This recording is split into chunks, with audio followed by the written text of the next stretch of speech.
วันนี้มาตกปลาที่แหลมใหญ่รีสอร์ทนะครับ วันที่พายุวิภาเข้านะครับปลากินแบบเกลื่อนไปหมดเลยนะครับ อันนี้ก็กินอีกแล้วนะครับคันขวาสายพันหมดเลยปลาเนี่ยนิ่งๆก่อนนิ่งปลานิ่งๆหน่อยปลานิ่งๆหน่อยปลาจวดตัวใหญ่นะครับคันนั้นก็กินจะใส่แม่งพันหมดปลาจวดอันนี้ก็กินใหญ่ด้วย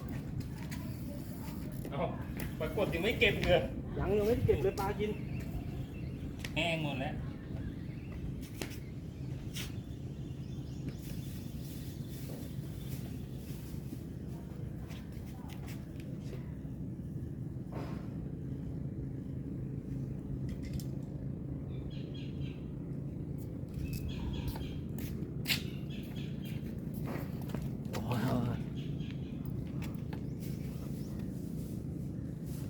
ปลาเห็ดโคนนะครับมาแล้วแล้วปรากฏก็มาอีกตัวหนึ่งครับ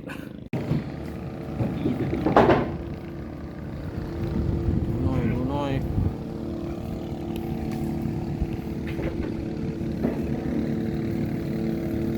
อยู่ไหม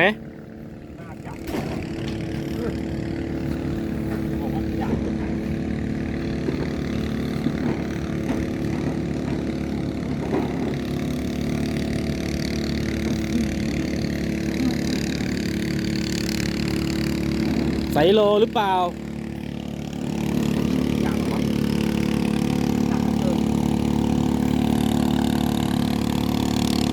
ตะกั่วมันก็ใหญ่ด้วยล่ะใหญ่ด้วย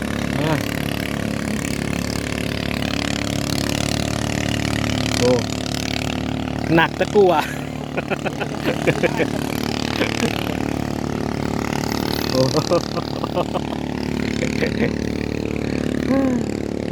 ไม่อันนี้ไซส์สวยอยู่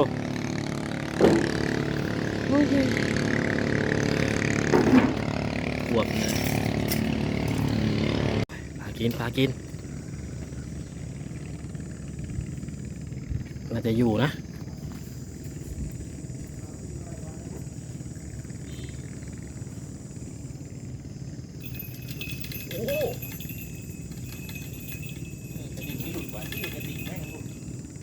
มีน้ำหนักอาจจะหลายตัวก็ได้หรืออาจจะตัวใหญ่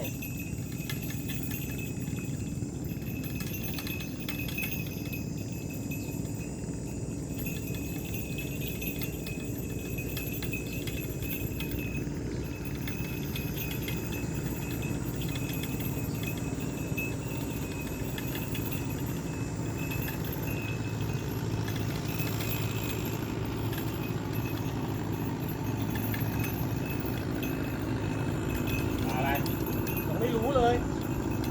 มันคล่อมกันอยู่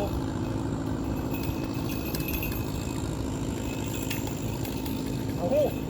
พันกระดิ่งอีกตายจะพาไม่ได้ปลาแล้วพันกระดิ่งด้วย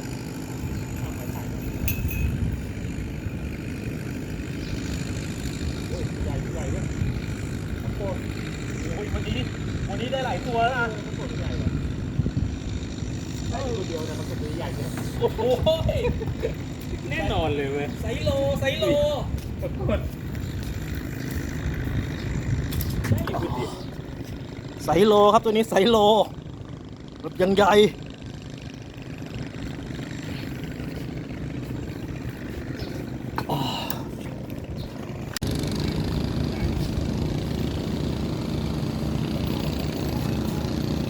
ไปเลยครับ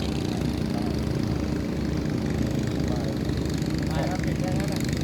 เป็นแค่นั้นเป็นกำมันแล้วคนอื่นกระโดดดูเราจะเอาพวกไหนปลากินครับกินเงี้ยทั้งวันแหละเหรอวันนี้ปลากินดีนะกินต้นไม้นะสองคนมาเข้าเราก็เนี่ยกินเงี้ยลองวิ่งด้วย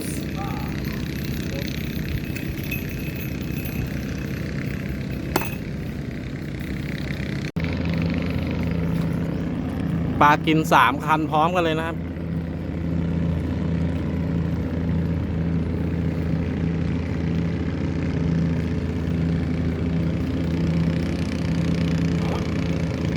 ดูซิว่าคันไหนจะขึ้นก่อนคันกลางขึ้นก่อน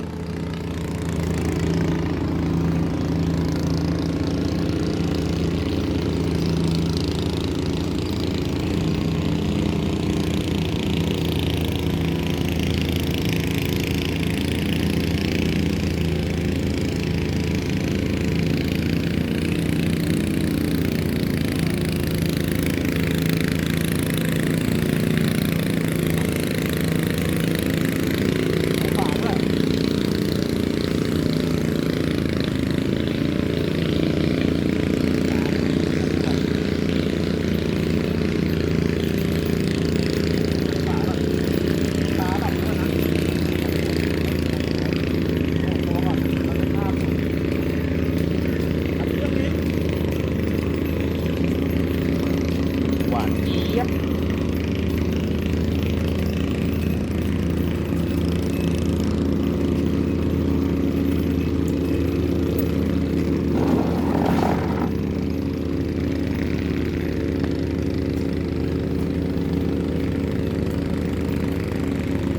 นี่ไม่ติดนะนี่ไม่ได้มันเจ็บอีกคันนึงขึ้น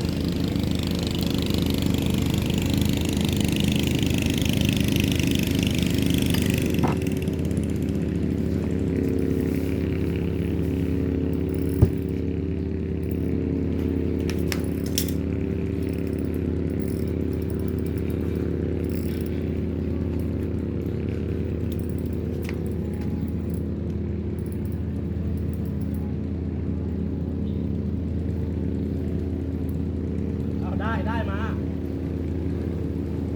ไม่รู้ตัวอะไร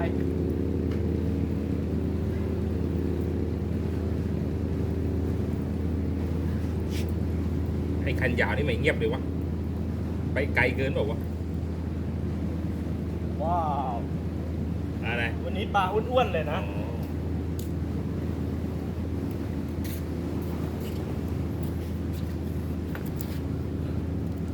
วันนี้นี่อ้วนทุกตัวนะครับฝนตกปลากินคันซ้ายนะครับคันกระดกเลยนะครับ ยังอยู่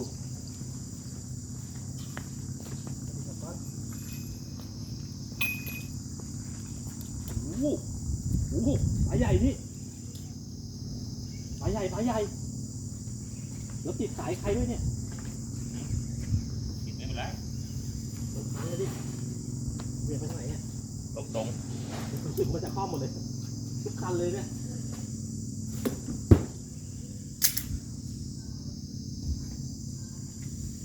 เฮ้ย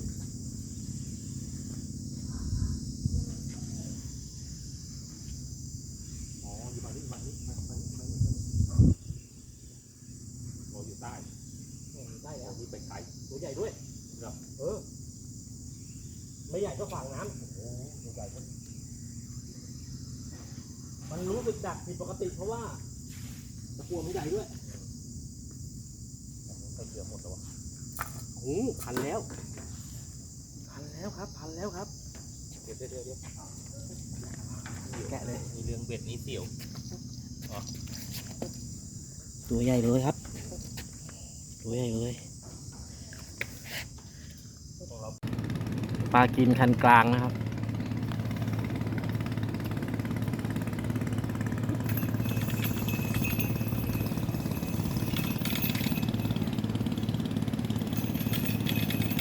รถเก็บก่อนเดี๋ยวติดเรือโอ้ยใหญ่เว้ยใหญ่แย้ว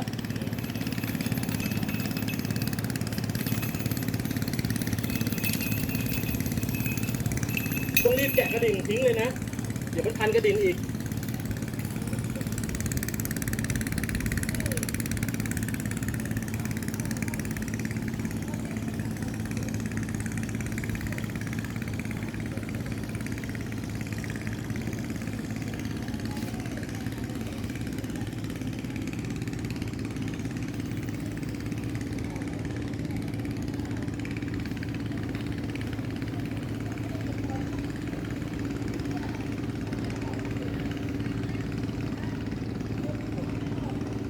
วันนี้นี่ไซส์ดีทั้งวันเลย ดูสิ